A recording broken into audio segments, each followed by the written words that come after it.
Now we're going straight into the community discourse, and this is we're talking about exploring indigenous food in the diaspora. One of the things you talked about when we were doing our community spotlight segment was you went to the store looking for indigenous brands in the stores, and I think that's what birthed Atari Food, if I'm not mistaken, right?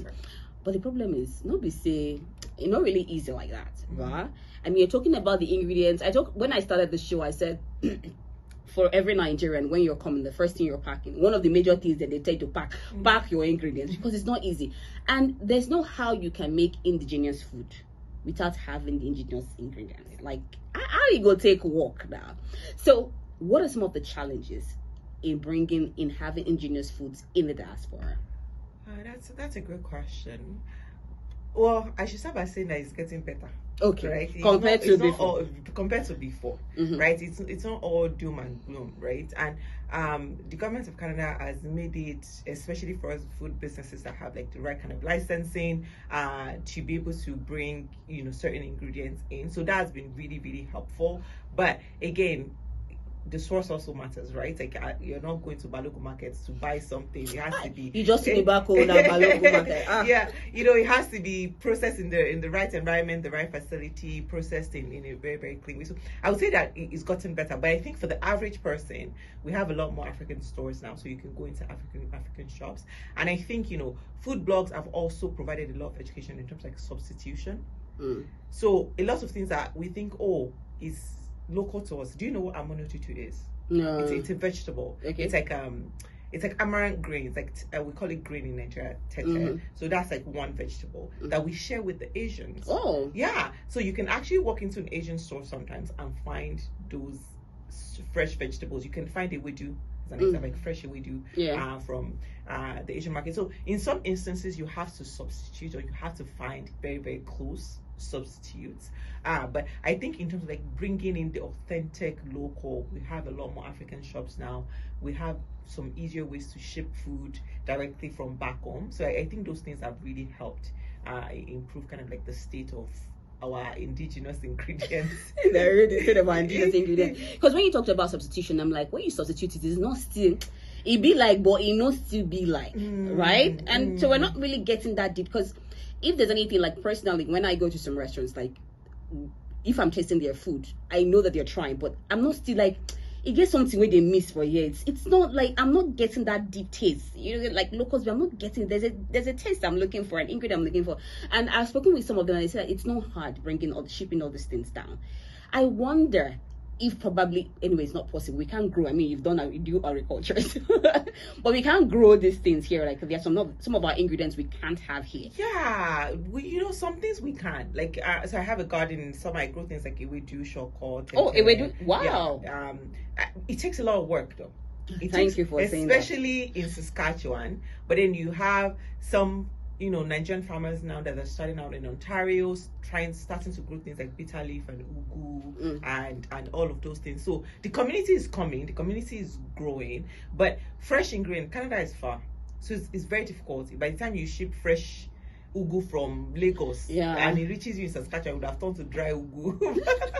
See, it's not left. So it's not shaft, right? Exactly. And we're telling ourselves that we're eating our food. Yeah, so it's very hard bringing, especially fresh stuff, right? Like the dry stuff is easy, but the fresh stuff is hard. But now we're having people who are actually trying to grow those things here, with the greenhouses and all of that. So hopefully in the next couple years, we're actually able to access like the authentic grain. If you want to buy ugu, you can buy fresh. If you want to buy bitter leaf, you can buy fresh bitter leaf and all of that. Now, some people have also complained that some of the African stores, like I know we're trying to promote indigenous foods, but it's more expensive. Yes. So at the end, you're like, okay, I want to chop my Nigerian food, but by the time you go to the stores, you're like, especially when you convert.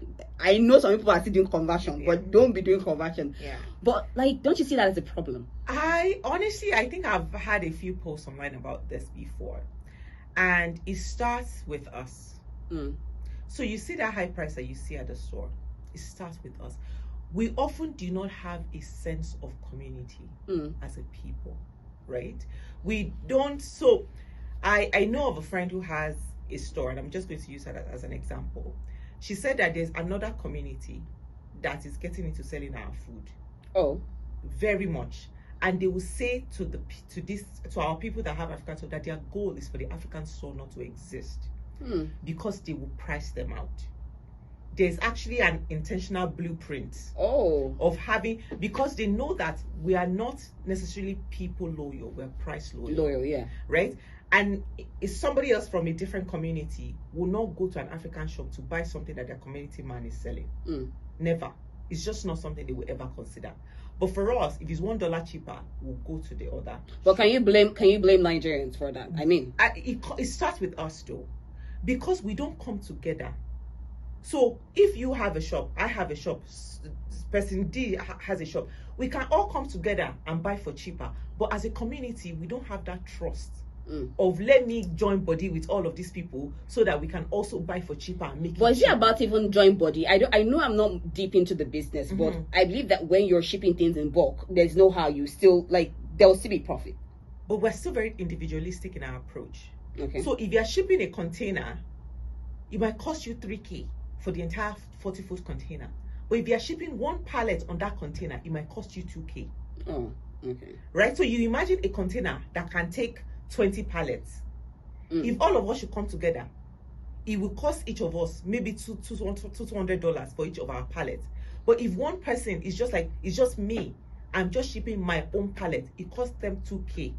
And now they have to spread that 2K to recoup, right? Yeah. So the fact that there is no sense of like buying together is really making things really difficult for us. So until we're able to come together and join body, our things will continue to be expensive. Another thing is we often compare to Ontario. So if a container that lands in Ontario, if I'm bringing in a container from Nigeria, it lands in Ontario before getting to Saskatchewan, it might cost me 6K from Lagos to Ontario, but from Ontario to Saskatchewan will cost me $13,000. Oh, that's a lot. So it's this, there are so many added costs, right, that we often do not. Of course, I'm not saying that people are not selfish. People, there's selfishness, there's the inability to understand basics of accounting to cost things properly. There's that. But the bigger issue is the lack of economy of scale, which other communities have been able to achieve by aggregating their purchases that we don't necessarily have. Now, what you said, that what you're bringing to the limelight is a very big problem, like trying to, kind of make we have our own food. You talk about another community that wants to like take the market from us. How are we going to deal with that? Like, that's a very big issue. We need to be smart. We need to be extremely, I am for the community. I appreciate, like, but it's also a privileged position, and I'll say it, right? Like, $1 is $1. Like, I'm not, it's fine.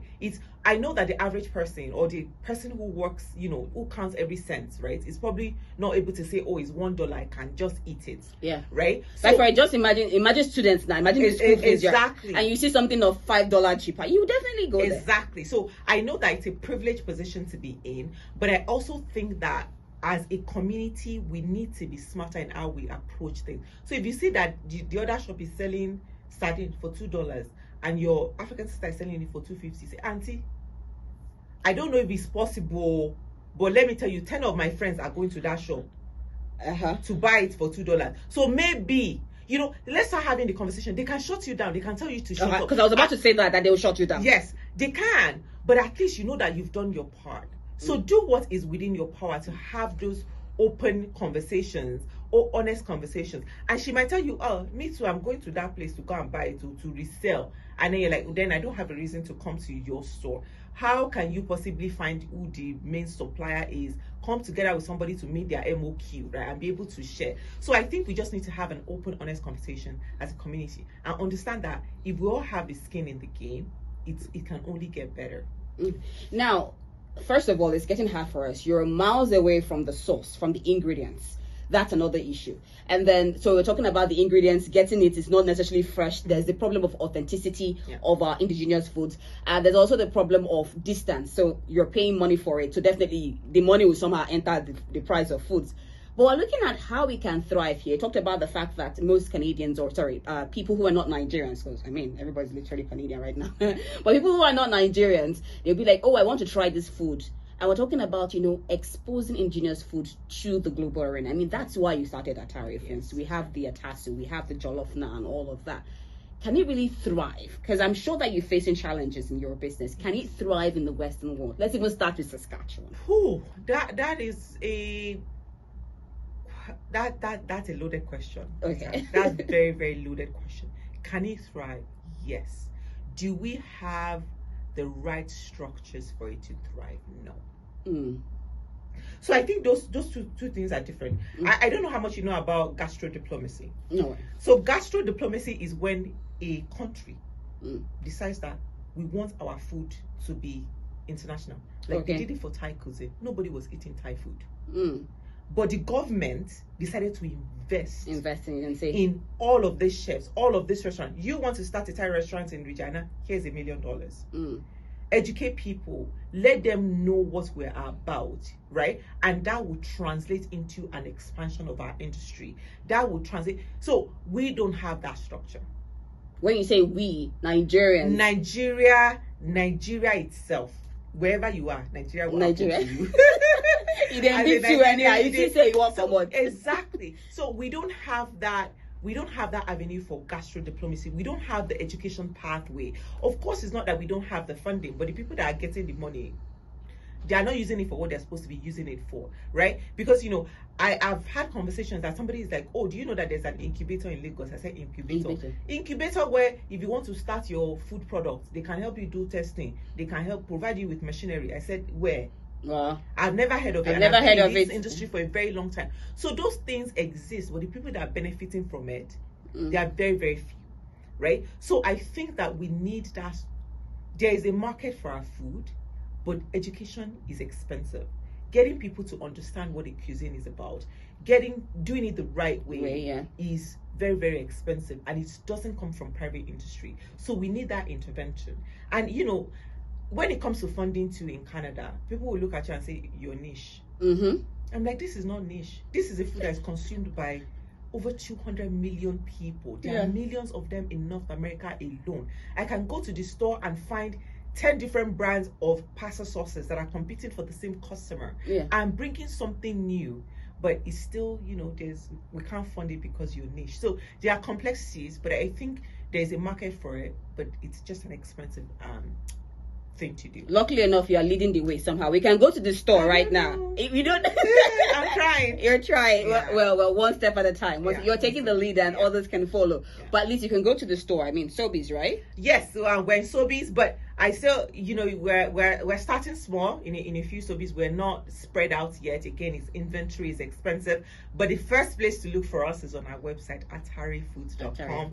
That is the first place to find us, to buy. We can ship to your door. We're also in a lot of African shops, so you can go to Heritage African Markets, for example, and pick up our product. You can pick up in the Greens in Regina as well. In Saskatoon, you can go to the Sobeys in Stonebridge. Just go to your African shop and ask them for Atari. That's home. That's where we want to start and build out. Definitely. So you've heard how already. You're wondering. You're looking for ingredients. You're looking for things. Plantain chips. You're looking at how to make a jollof rice. She has the atasu. That's pepper yam. Sauce. That's the pepper sauce for the yam. Because for me it's yam, boiled yam. That's what I use it for. That's the inspiration. That's the inspiration. Why in that same realm? Okay, quickly. I don't know if you have any nice word for us. No, I do that. You don't say you did Naija show now. You guys to drop something for us. Either a fun fact about food or a nice proverbial word in your language. You want to drop? This one you're scratchy. Everything is food. A nice fun fact about food. Nigerian ginger. A lot of people think about Nigerian ginger as just an ingredient for food. Do you know that they use Nigerian ginger for perfumes? What? And it's sourced. It's actually specifically the ginger that we grow for Naija. Then they use Paris, France, all this high-end perfume. Our ginger is when you see note of ginger in perfumes. There's a high probability that is ginger that is grown in Nigeria. Oh my goodness. Okay, I did not know this. Thank you so. Thank you so much for this. You see, this is why when you see her, you see food, but at the same time, you're seeing Atari Foods. Thank you so much, Ronke, for joining. Now, apart from food, is there any other thing that you like to do? I like to sleep. My father will tell you that if there's sleep competition, I feel be part and I go. Honestly, I like community building. I like, being a part of our community and just helping our people thrive and grow. All righty. Thank you so much, Rita, for joining us. We'll definitely have more conversations concerning, exploring indigenous food in the Western market. But so far, in case Atari Foods is where you have to go to. This is how we call it a wrap for today's show. She's blushing like, it's over. Thank you so much for having me. All right. Now I'm going to end with this one. I'm going to end with a word of the day. This one is from Pato Rankin. Say no Jones. And no Jones means no sleeping. Don't sleep on this. Don't dull yourself. Don't dull yourself. See, I'm always tempted with this. Whenever I'm dropping a Nigerian pidgin, I'm always using pidgin to explain it. To say no dull yourself. Don't sleep. Basically, that's no Jones for this one. So this is how we do it, and we're hoping all the best for Saskatchewan Rough Riders. We're back again next week Saturday from 10 to 11 a.m. Meanwhile, well, she likes to sleep. This one say no Jones. Oh joy. See you next week.